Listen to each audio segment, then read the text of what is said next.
Next topic in chapter 1 living world is life processes in bacteria. So in this topic we have to learn one by one respiration, nutrition and reproduction. The first one is respiration. So in that we already know about respiration. It has the two types. So one is the aerobic respiration and another one is the anaerobic respiration. Okay. So in the aerobic respiration, the bacterium requires oxygen as their terminal acceptor and they will not grow under the anaerobic conditions. Example, Streptococcus.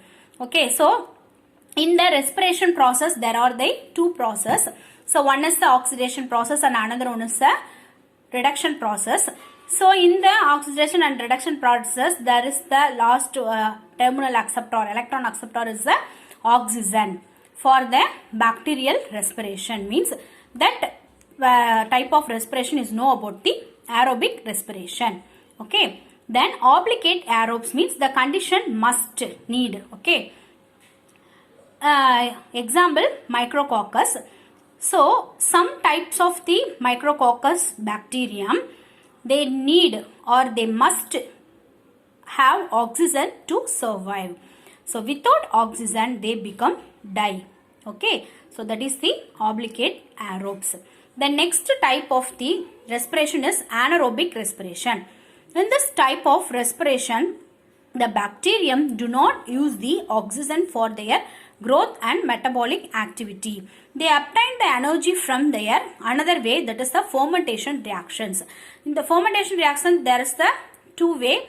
So one is the alcoholic fermentation and another one is the lactic acid fermentation. So any other way of the fermentation reaction, they get their energy. Okay. So example, Clostridium. The type of the anaerobes is, for one is the facultative anaerobes. So facultative anaerobes means there are the bacterium that can grow either oxygen as their terminal acceptor or anaerobically they are using the fermentation reaction to obtain their energy. So simply means the oxygen is available means they grow in the oxygen. Then the absence of the oxygen, they shift their mechanism to the fermentation process. That is the facultative anaerobes. For example is the E. coli and Salmonella type B. Okay.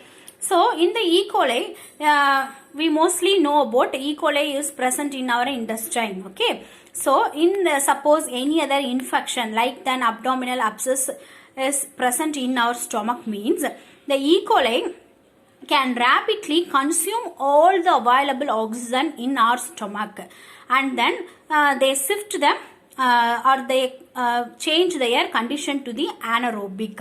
And after that it doing their mechanism is in the fermentation way. Okay. So and that condition it can allow the anaerobic bacterium and disease causing bacterium is the Salmonella and cause the disease also. So this is the example of facultative anaerobes.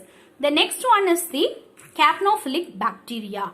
So capnophilic bacteria means bacteria which require carbon dioxide for their growth and this is known as the capnophilic bacteria. So for example, Campylobacter. Okay, so this is the first topic, respiration. The next one is the nutrition. So next topic is the nutrition. So on the basis of their mode of nutrition, bacterium classified into two main types. So one is the autotrophic bacteria and another one is the heterotrophic bacteria. So autotrophic bacteria means bacteria which can synthesize their own food. That is known as the autotrophic bacterium. In the heterotrophic bacteria means which cannot synthesize their own food. Okay. In the autotrophic bacterium, there are two main types. One is the photoautotrophic bacteria and another one is the hemoautotrophic bacteria. So photoautotrophic bacteria means, photo means light. So bacterium use sunlight as their source of energy to synthesize food means that is a photoautotrophic bacterium. So they may be divided into two types. So one is the photolithotropes and another one is the photoorganotropes.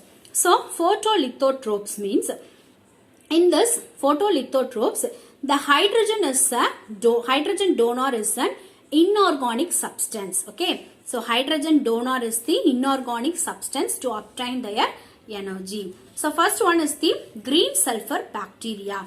So hydrogen donor is the inorganic substance. No, so here is the hydrogen donor is the H2S. Okay, so hydrogen sulfide, and it possesses the pigment for producing their or synthesizing their food. Okay, so that synthesizing pigment is the bacterioviridin. So example, chlorobium.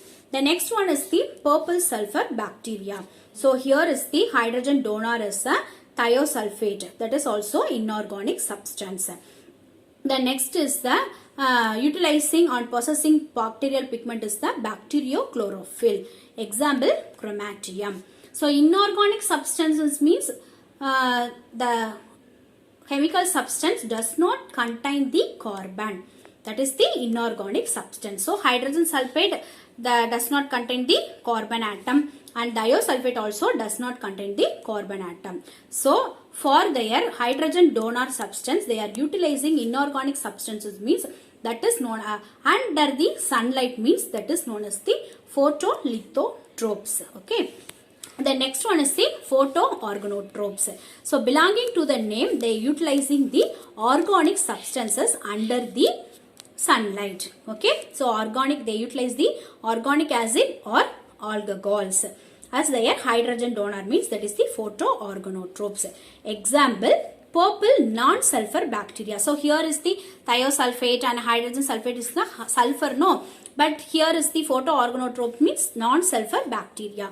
Example, rhodospirillum. So in the photoautotrophic bacteria, there are two types. One is the photolithotropes. Here hydrogen donor is the inorganic substance, and another one is the photoorganotropes. So here is the hydrogen donor is the organic acid or alcohol. The next one is the hemoautotropic bacteria. So hemo means that is photo means light. So here is the not use the sunlight, and organic or inorganic substances they are used. By utilizing their substances, they are also divided into two types. So one is the hemolithotropes like photolithotropes, and another one is the hemoorganotropes like photoorganotropes. So first one is the hemolithotropes. So oxidize inorganic compound to release their energy means that is hemolithotropes. The first one is the sulfobacteria. So here is the sulfur is used as an inorganic substance. So example, thiobacillus thiooxidans. So iron is used as their inorganic compound to release their energy means that is the iron bacteria. Example, ferrobacillus ferroxidans. Third one is hydrogen bacteria. So hydrogenomonas. Next one is the nitrifying bacteria. So nitrosomonas and nitrobacter. So there are four types which is coming under the hemolithotropes. Okay. The next one is the hemoorganotropes. So belonging to the name, they oxidize organic compound to release their energy. So first one is the methane bacteria. So CH4 methane, we know about the structure. So here is the carbon is the chemic organic compound. Okay, so example, methanobacter, acetic acid bacteria, so azotobacter, lactic acid bacteria, that is the lactobacillus. So utilizing the chemical compound and get their and release their energy. Okay, so this is the autotrophic bacterium. Okay, so photoautotropic bacteria, there are two types, and hemoautotropic bacteria, there are also two types. Okay, then next one is the heterotropic bacterium. So heterotropic bacterium which cannot synthesize their food. Okay, synthesize their own food, so they are depending to the others. So one is a parasitic. So parasitic means disease causing, that is the Clostridium or Mycobacterium, and saprophytic. Okay, saprophytic means that is this one is the living, and saprophytic means non-living things they get their organic or inorganic substances and release their energy means that is a saprophytes. Bacillus mycoids. Example, then symbiotic. Symbiotic means beneficial way. Okay, so both the two organisms gets benefited means that is the symbiotic. So parasitic means this is causing, saprophytic means so one is dead and one is alive, and another one is a symbiotic means both the two organisms gets beneficial means symbiotic. That is the rhizobium, that which is present in the root nodules of the legume crops. Okay, like the pea plants irukla, so pea plants and legume plants irukla, peanut pea plants la vandu they producing their root nodules. Okay, so that is the symbiotic association of rhizobium. Okay, so this one is the another life process nutrition. Okay, so autotrophic and heterotrophic, that is the two main types we learned. Okay, thank you.